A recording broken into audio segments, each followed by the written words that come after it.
Napakunot ang noo ni Nogahang. Sa sobrang kaba, agad siyang yumuko para tignan kung ano yung nakita niya sa tubig. May kumapit sa balat niya, madilim, medyo malapot, parang anino ng sugat. Napalunok siya. Ano to? Sobrang lalim ng tama ko. Bulong niya sa isip, unti-unti nang bumibilis ang tibok ng dibdib. Pero nang tiningnan niya ito ng mas mabuti, napatigil siya. Saglit siyang natahimik, tapos napaharap. Patay na balat lang pala. Sumandal siya pabalik sa tapayan. Napailing, napabuntong hininga, halos matawa sa sarili niya sa sobrang pagkapraning. Minsan talaga, kapag pagod ka, kahit balat mo, pinagkakamalan mong sugat ng kamatayan. Tahimik ang gabi. Ang tanging maririnig ay ang malamlam na huni ng mga kuliglig at ang banayad na hampas ng hangin sa mga dahon ng punong nasa tabi ng isang lumang silid. Pero sa loob, may ilaw na kumikislap mula sa makitid na bintana, tila may gising pa kahit 10 oras na ng gabi. Bigla, isang tunog ang pamunit sa katahimikan. Splash! Parang may tumapon ng tubig. Sa loob ng tahimik na palikuran, nakatayo si Nogahang sa tabi ng malaking palayok na may lamang tubig. Basang-basa ang katawan niya sa pawis, kitang-kita sa likod niya ang mga peklat, galos, at mga kwento ng buhay na hindi na kailangang sabihin. Hindi siya nagsasalita, pero ramdam mo ang bigat ng bawat hinga. Tahimik siyang sumawsaw sa tubig. Umangat ang tubig, at unti-unting lumubog ang matigas niyang katawan sa loob ng palayok. Sa wakas, kahit saglit lang, nakahanap siya ng katahimikan. Pero hindi pa man siya nakaka-relax ng husto, may napansin siyang kakaiba. May gumagalaw sa likod ng pinto. Damilat siya at tumingin. May mga matang palihim na nakasilip. Ang mga anak niya, naglabas siya ng malalim na buntong hininga. Ha! Alam ni Gahang, hindi siya nag-iisa. Pero bago pa man makasigaw si Nogahang nang bawal ang istorbo, bumukas bigla ang pinto. Papa, ako rin. Ako rin. Gusto ko rin sumali. 3 malilikot na bata ang sunod-sunod na pumasok, parang bagyong walang babala. Hindi pa man nakakabawi ng ulirat si Gahang, nagkakandara pang umakyat ang mga bata papasok sa palayok. Dahan-dahan, madudulas kayo, babala niya. Pero sino bang makakapidyo sa energy ng mga batang sabik sa sabay na paliligo? Si Suyun gusto rin pumasok. Sigaw ng isa, habarin niyo muna damit niyo. Utos ni Gahang, pero huli na ang lahat. Sa isang iglap, 3 na silang nagkakagulo sa loob ng mainit na tubig. May sumisigaw, may humihikbi, may tumatalsak ang tubig sa lahat ng direksyon. Tanggapin mo ito, Energy Blast, sigaw ng isa, habang pinapaulanan ng tubig si Gahang. Sa gitna ng kaguluhan, mapapailing ka na lang. Gusto lang naman niya magpahinga, pero ayan, naging paligsahan na ng kung sino ang may pinakamalakas na buhos ng tubig. Ang tahimik na gabi, naging swimming pool ng saya at kalituhan. Sa isang malamig na gabi, sa loob ng paliguan, masayang nagbabad si Nogahang kasama ang 3 bata. Mukhang aliw na aliw sila sa pagligo, habang si Gahang, todo enjoy sa pagpapaligo sa mga bata, parang isang tatay na proud sa mga anak niya. Hoy, linas mabuti ha, sabi niya habang kinukuskus ang likod ng isa, sabay abot ng tabos sa kabila. Yung mga bata, kahit naiipit sa pagitan ng malalaking braso ni Gahang, mukhang relax at masaya. Pagkatapos magbihis, biglang may pumasok sa silid. Napatigil sila saglit, napatingin sa dumating. Kita sa mukha nila yung slight na shock, pero agad ding nawala. Tuwang-tuwa sila sabay-sabay. Pagkatapos nun, dumating ang yaya, may dalang tray ng mainit na tsaa. Gusto niyo ba ng mainit na tsaa? Tanong niya, kalmado ang boses. Pagkatapos maligo nakatayo na silang 4, nakaayos, suot na ang malilinas na robe. Si Nogahang, nakapose pa, kamot ulo, parang walang nangyari. Yung mga bata, pamipikit-pikit pa habang ini-enjoy ang mainit na tsaa. Walang kahit anong training o away, minsan, kailangan mo rin ng pahinga. Sa kabilang dako, tahimik ang gabi, walang ingay kundi ang banayad na hangin na humahaplos sa mga dahon at damuhan. Sa kalangitan, kumikislap ang mga bituin, tila mga matang tahimik na nakamasid sa mundo sa ibaba. Sa gitna ng matataas at mabatong bundok, may isang lugar na hindi basta-basta napupuntahan. Madilim, tago, at napapalibutan ng mga punong kahoy na parang nagbabantay. Sa paanan ng bangin, may nakatagong lagusan, isang kuweba sa paanan ng isang napakalaking batong bundok. Walang tunog, walang galaw, pero ramdam mo, may laman to. Parang isang lihim na matagal nang itinago sa dilim.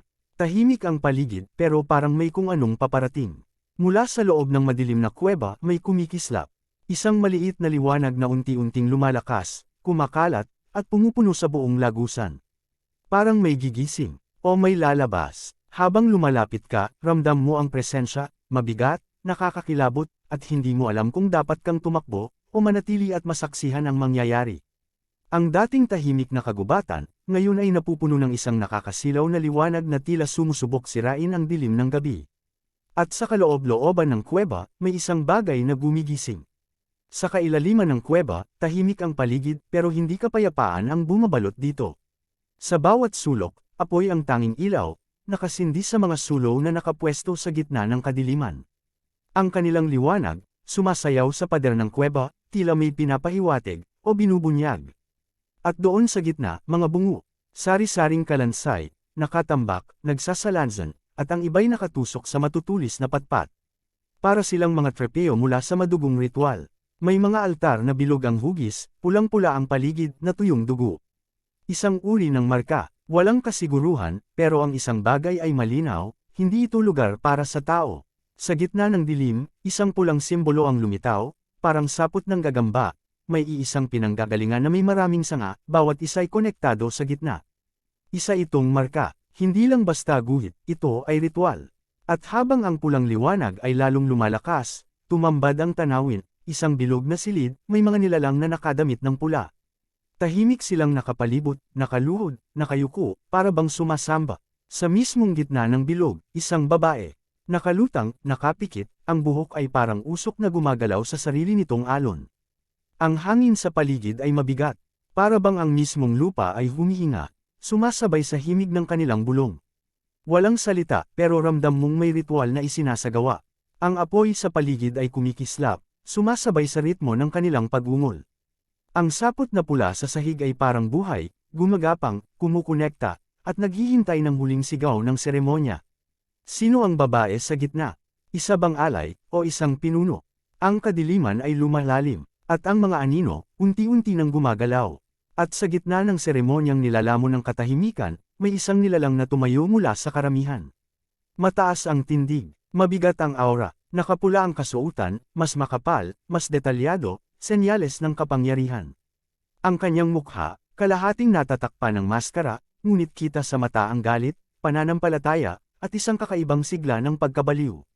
Siya si Jean Maang, ang punong pari ng Blood Church. Ang pinuno ng kulto. Habang nagpapatuloy ang pag-ugong ng mga alagad, yumuko sila ng sabay-sabay. Walang nag-uutos, walang salita, pero malinaw ang utos, Samamb. Isang babae pa rin ang nasa gitna, nakalutang, walang malay, at ngayon, unti-unti siyang ibinababa sa altar na para bang handa na siyang ihandog. Ang paligid ay lalong nagdilim. Ang mga apoy, tila lumalaban sa aninong bumabalot sa buong kuweba. Magsisimula na ang sakripisyo. At sa likod ng lahat ng ito, may isang layuning hindi pa natin lubos na nauunawaan. Habang nagsagawa ng sayaw na ritual ang babae, lumalakad siya sa gitna ng alikabok at anino, bawat galaw niya ay may bigat, parang isinayaw niya ang isang panalangin na matagal nang hindi naririnig. Dumadaloy ang kanyang buhok sa hangin, at ang pulang kapa niya'y sumasayaw kasama ng kanyang mga kamay. Muling umikot ang katawan niya, dahan-dahan, parang pagyakap sa isang nalalapit na wakas. Mula sa likuran, lumapit si Jean Maang. Tahimik, mapagbantay, hindi malinaw kung siya ba'y tagapangalaga o tagahatol. Pinagmasdan niya ang babae, hindi niya ito inistorbo. Dahil kahit siya, ramdam ang bigat ng ritual.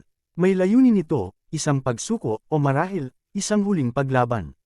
At sa mata ng babae, habang unti-unting humihina ang kanyang galaw, may kapayapaang mahirap ipaliwanag. Humarap ang babae kay Jean Maang. Walang takot sa mata. Walang pag-aalinlangan. Sa isang iglap, hinugot ni Jean Maang ang kanyang patalim. At walang alinlangan, hiniwa niya ang leeg ng babae. Damaloy ang dugo, mainit, makapal, at pula. Hindi siya sumigaw. Hindi siya lumaban. Sakripisyo. Ang kanyang buhay, inalay para sa ritual. Pamatak ang dugo sa lupa. Tahimik sa paligid, pero bawat patak ay parang martilyo sa mundo. Mula sa gitna ng altar, gumuhit ang dugo, damaloy sa mga ukit sa sahig, hanggang sa umabot ito sa pinakagitna. Doon, sa pusod ng bilog, nagliwanag ang lupa. Bumukas ang isang butas, at mula sa kailaliman, tumambad ang mga bungo. Hindi isa, hindi lima, kundi daan-daan. Nakaayos sila sa isang perpektong pag-ilog, mga labi ng mga dating inialay, ng mga dating isinakripisyo para sa parehong ritual. Ngayon, muling nabuhay ang sigla ng altar. Si Jin Maang ay lumuhad sa harap ng altar, galit ang nakaukit sa kanyang mukha. Dahan-dahan niyang isinawsaw ang kamay sa mainit na dugo, at walang pag-aatubiling hinilamos ito sa sarili niyang mukha. Parang ritual ng pagkabuhay, parang panatang may halong puot. Ang kanyang hininga ay mabigat. Mula sa ilalim ng talukbong, naririnig ang sabay-sabay na bulong ng mga nagdarasal. Hindi ito dasal para sa kapayapaan, kundi panawagan ng kaguluhan. At si Jin Maang, habang basa ng dugo ang kanyang mukha, ay tumingin pa itaas, parang kinakausap ang isang mas mataas na nilalang, o baka, siya na mismo yun. Tahimik siyang tumayo, at ang mga tagasunod ay agad lumuhad. Walang utos, walang salita, sapat na ang presensya niya para magyuko ng mga ulo. Si Jin Maang ang sentro ng ritual. At ang katahimikan, mas nakakatakot pa sa sigaw. Nakatayo si Jin Maang, duguan ang katawan, tahimik pero nag-aapoy ang presensya. Sa kamay niya, ang ulo ng babae mula sa ritual. Walang emosyon sa mukha niya, parang normal lang. Parang wala lang halaga ang buhay ng taong iyon. Dahan-dahan niyang tinaas ang ulo, saka biglang ibinagsak sa sahig. Bumagsak ito na parang bas ang tela, humalo sa dugong kanina pa kumakalat sa sahig ng kuweba.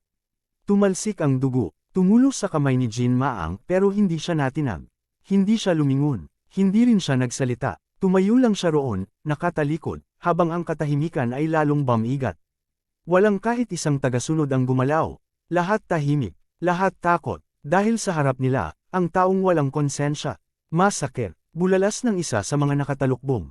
Ang tunog ng kanyang boses ay may halong takot, parang hindi makapaniwala sa ibinalita. Akala ko ba sinigurado niyo kung may mga bulates sa paligid? Tanong ng pinuno, halatang galit. Isang tao lang daw sabi nila. Tahimik na lumingon si Jin Maang. Basang-basa pa rin siya ng dugo, pero ang titig niya ay mas malamig pa sa kamatayan. Isang tao lang, ulit niya, mababaw ang tono, pero dama ang galit sa ilalim. Tumango ang alagad. Opo, head priest. Isa lang daw ang umatake. Paanong isa lang ang kayang bumura sa 5 Dragon Warriors? Tanong ni Jin Maang, unti-unting lumalalim ang boses. Iniimbestigahan pa po namin. Humigpit ang hawak ni Jin Maang sa balabal niya. Hindi maganda ang sinasabi ng kapalaran ko ngayon. Dapat ba akong naghintay muna bago ko sinimulan ang seremonya? Tumingin siya sa malayo, tila nararamdaman ang paglapit ng isang panganib. Isang lalaki lang daw, pero kung totoo yun, hindi siya ordinaryong lalaki. At kung siya ngayon, handa na ba ang buong kulto para sa pagdating ni Nogahang? Habang tinitingnan niya ang iniwang bakas ng labanan, hindi niya pa rin maunawaan ang nangyari. Kahit ilang ulit niyang balikan sa isip, wala pa ring saysay ang lahat. Sa mismong lugar ng insidente, may iniwang tag, isang palatandaan na galing iyon sa isang first-rate employed warrior. Ibig sabihin, isang mandirigmang bayaran lang ang pumatay sa buong puwersa nila. Hindi siya makapaniwala. Isang mandirigmang bayaran, winalis ang buong grupo nila na parang wala lang. Ang galit ng pinuno ay parang apoy na bigla na lang sumiklab. Sa tindi ng kanyang puot, halos hindi na makahinga ang isa sa mga tauhan niya habang lumuluhod. Patawad po, sigaw nila, habang nanginginig.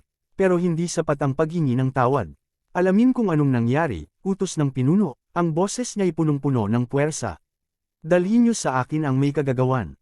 Kailangan silang isakripisyo. At agad na sumunod ang mga tauhan, mataas ang paggalang, pero halatang may takot. Nauunawaan po, subalit sa gitna ng mga utos at paghahanap ng hustisya, may isang pangalan na hindi nila alam na bumabagabag sa mga anino ng kanilang mundo. Si Nogahang, tahimik lang siyang gumagalaw sa mundo, pero sa bawat hakbang niya palapit sa panganib, mas lalo siyang nalalapit sa isang bagyong hindi niya inaasahan. At ngayon, isang dambuhalang galit ang paparating sa buhay ng ating bida. Isang puwersang handang lumunin ng lahat, kasama na si Nogahang. At dito na nagtatapos ang kabanata, gaya ng paalala sa dulo. Kung nagustuhan mo ang video, huwag kalimutang mag-like at pindutin ang bell para sa susunod na kabanata.